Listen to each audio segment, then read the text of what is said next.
स्वागत है आपका हमारे YouTube चैनल पर। आज हम लोग शब्दावली में करने वाले हैं अनेकार्थक शब्द। ठीक है, ये शब्द हम शुरू करेंगे, ये हम शब्दावली से पढ़ रहे हैं। अगर आप ये बुक लेना चाहते हैं तो मैं आप लोगों को बता दूं, आप ये बुक ले सकते हैं। हमारे ऑफिस में इन नंबर पे कॉल कर सकते हैं, यहाँ पर आप ऑर्डर कर सकते हैं, और या फिर आप एप्लीकेशन डाउनलोड कर लें निधि एकेडमी, यहाँ से आप इसे ऑर्डर कर सकते हैं। ठीक है, तो हम लोग शुरू करते हैं जल्दी से आज की क्लास। आज हम लोगों को करना है अनेकार्थक शब्द। अनेकार्थक शब्द का तीसरा सेट हम करने वाले हैं। तो पहला शब्द हमारे पास है, शब्द है पुष्कर। पुष्कर शब्द एक वो शब्द है जो एक से अधिक अर्थ रखता है, जिसका अर्थ है कमल या कमल से भरा हुआ तालाब। ठीक है, कमलों से भरा हुआ तालाब को भी हम पुष्कर कहते हैं। कमल शब्द का भी अर्थ पुष्कर होता है। पुष्कर हम कहते हैं आकाश को, पुष्कर हम कहते हैं स्वर्ग को, सूर्य को और ब्रह्मा को। तो ये शब्द हम पुष्कर के लिए प्रयोग करते हैं। आगे शब्द आता है हमारा उपल। उपल शब्द का अर्थ होता है ओला। जो ओले पड़ते हैं, जिन्हें हम कहते हैं ना, बरसात के मौसम में हमने देखा हो ओले पड़ रहे हैं बरसात के साथ। ठीक है, उसे उपल, उपल को हम ओला कहते हैं, या उपल को पत्थर भी कहते हैं। उपल बादल को भी कहा जाता है और रत्न को भी कहा जाता है उपल। आगे शब्द है अंबर। अंबर शब्द का अर्थ होता है वस्त्र। अंबर हम आकाश को भी कहते हैं, अंबर हम बादल को भी कहते हैं। एक प्रकार का इत्र होता है, उसे भी हम अंबर कहते हैं। कपास को भी अंबर कहते हैं, अभ्रक को भी अंबर कहते हैं, और एक प्रकार की नजर, जैसे मान लो कहते हैं घूरना, तीगना, लखना, इसी तरह से अंबर भी एक नजर होती है। ठीक है, तो ये शब्द हो गए। आगे बढ़ते हैं। अगला आता है हमारा अक्षर। अक्षर शब्द का अर्थ होता है वर्ण या ब्रह्मा। अक्षर हम आत्मा के लिए प्रयोग करते हैं, अक्षर नित्य के लिए प्रयोग करते हैं, अक्षर सत्य के लिए, अक्षर माने आकाश। देखो, यहाँ पर एक बात आपको समझनी है, जो ये अक्षर शब्द है, इस अक्षर शब्द का अर्थ हम यहाँ पर लेते हैं वर्ण से। जो हम वर्ण लेते हैं, वर्ण का मतलब यहाँ पे हमारा होता है वो व्यंजन जो स्वर के साथ लगा होता है, उसे हम अक्षर कहते हैं। अक्षर मतलब होता है ब्रह्मा, अक्षर का अर्थ होता है आत्मा, आत्मा के लिए भी आता है नित्य, जो हमेशा रहने वाला है, जो सत्य होता है, सत्य के लिए अक्षर का प्रयोग करते हैं, और आकाश के लिए अक्षर का प्रयोग करते हैं। ठीक है, आगे शब्द आता है बेला। बेला शब्द का अर्थ होता है अवकाश। ठीक है, छुट्टी, छुट्टी के लिए बेला शब्द का प्रयोग करते हैं। बेला का मतलब समय भी होता है। ठीक है, जैसे कहते हैं संध्या बेला, यानी शाम का समय। ठीक है, समुद्र की लहर समुद्र की लहर के लिए भी हम बेला शब्द का प्रयोग करते हैं। आगे शब्द आता है अमृत। अमृत शब्द का अर्थ होता है सुधा। ठीक है, सुधा यानी जो अमृत का अर्थ है एक सुधा होता है। अमृत हम जल के लिए भी कह देते हैं, अमृत मुक्ति के लिए भी कहते हैं, मुक्त हो जाना यानी उसको अमृत मिल गया, ये कहते हैं। अमृत दूध के लिए कहते हैं। ठीक है, अमृत पारा के लिए भी प्रयोग करते हैं, स्वर्ग को भी अमृत कहते हैं, और अन्न जो अनाज होता है उसके लिए भी हम अमृत शब्द का प्रयोग करते हैं। ठीक है, आगे शब्द आता है हमारा गो। गो शब्द के कई सारे अर्थ होते हैं। अब यहाँ पे आपको देखना है जो गो शब्द है वो किस किस के लिए प्रयोग होता है।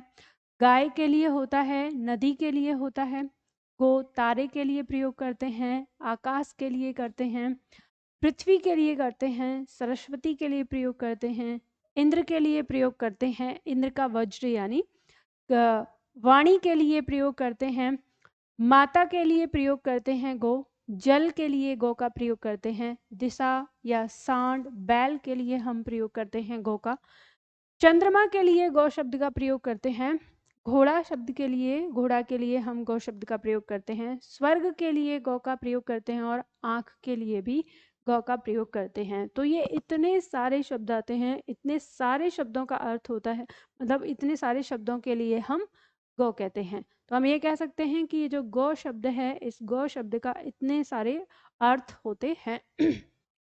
आगे शब्द है हमारा खल। ठीक है, खल का अर्थ होता है दुष्ट, दुष्ट के लिए प्रयोग करते हैं। खल का अर्थ होता है चुगलखोर, यानी चुगली करने वाला एक तरह से दुष्ट ही होता है, ठीक है। खल आता है, खल का प्रयोग करते हैं खरल के लिए, ठीक है। खरल वही खल आप दे देना, जैसे कोई हम सरसों या किसी का तेल निकाल लेते हैं उससे जो बचता है, ठीक है। खल का प्रयोग करते हैं तलछट के लिए और खल का प्रयोग करते हैं हम धतूरा के लिए, ठीक है। तो यानी खल शब्द के इतने सारे अर्थ हो जाते हैं। आगे शब्द है हमारा घोर। घोर शब्द का अर्थ हो जाएगा भयानक। जैसे कहते हैं अरे ये तो भयानक अपराध हो गया, यानी घोर अपराध हो गया, ऐसे प्रयोग करते हैं ना, भयानक। और घोर बहुत अधिक के लिए घोर शब्द का प्रयोग करते हैं, बहुत बुरा के लिए घोर शब्द का प्रयोग करते हैं।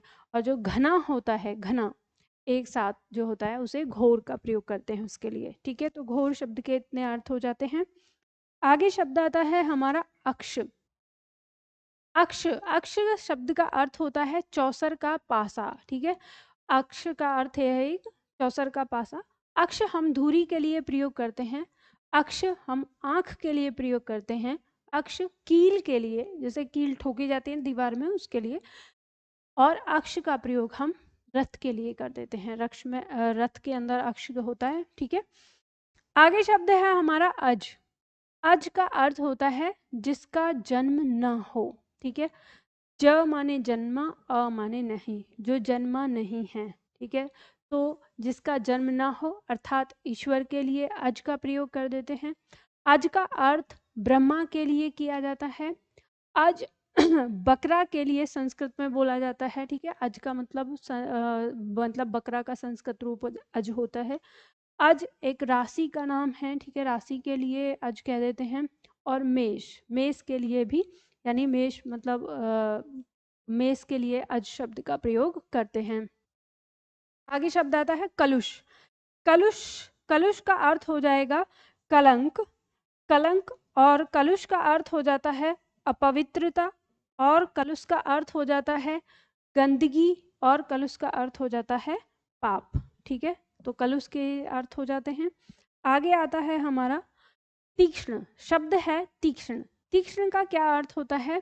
तीक्ष्ण का अर्थ होता है धारदार, तीक्ष्ण का अर्थ होता है चरपरा, तीक्ष्ण का अर्थ होता है प्रचंड, तीक्ष्ण का अर्थ होता है उग्र, और तीक्ष्ण का अर्थ होता है तेज, और तीक्ष्ण का अर्थ होता है प्रखंड, ठीक है। आगे शब्द आता है अर्क।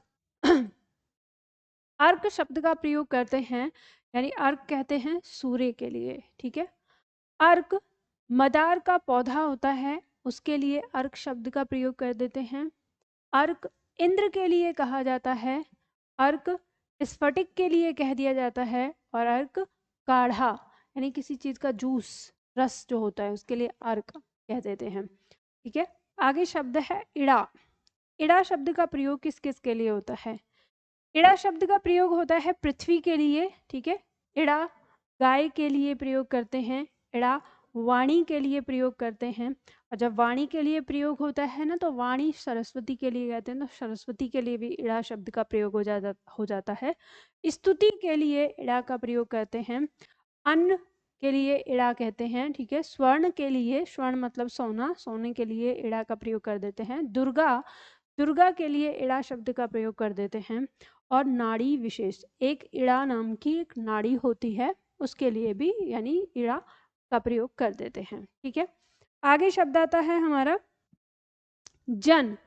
जन शब्द का अर्थ हो जाएगा लोग, तो लोग शब्द के लिए हम जन शब्द का प्रयोग करते हैं।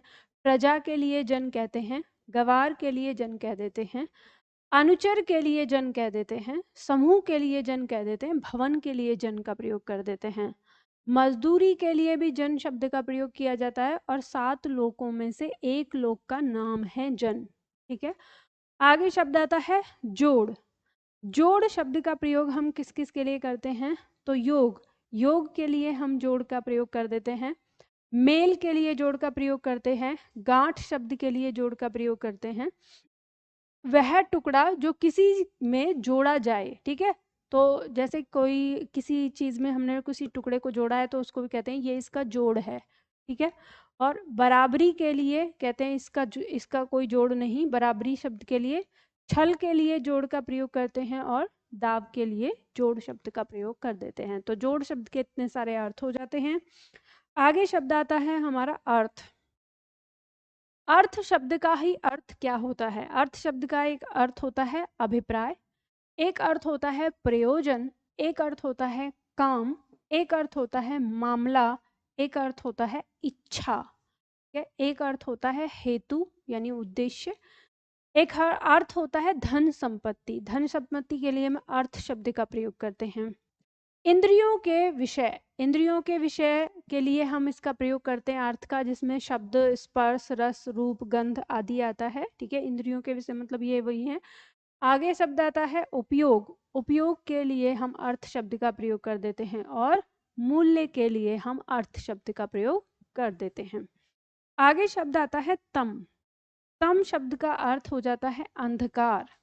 तम हम राहु के लिए प्रयोग करते हैं, तम हम पाप के लिए प्रयोग करते हैं, क्रोध के लिए प्रयोग करते हैं तम का, अज्ञान के लिए प्रयोग करते हैं तम शब्द का, कालिक कलंक लगना यानी के लिए तम का प्रयोग करते हैं, नरक के लिए तम का प्रयोग करते हैं, मोह शब्द के लिए तम शब्द का प्रयोग करते हैं, वराह शब्द के लिए हम तम का प्रयोग करते हैं, और तपोगुण, ठीक है, ये तपोगुण नहीं तमोगुण, सॉरी, ये तमोगुण है। ठीक है, तो तमोगुण के लिए हम तम शब्द का प्रयोग करते हैं, वो भी तम से संबंधित होते हैं। ठीक है, आगे शब्द आता है हमारा पति।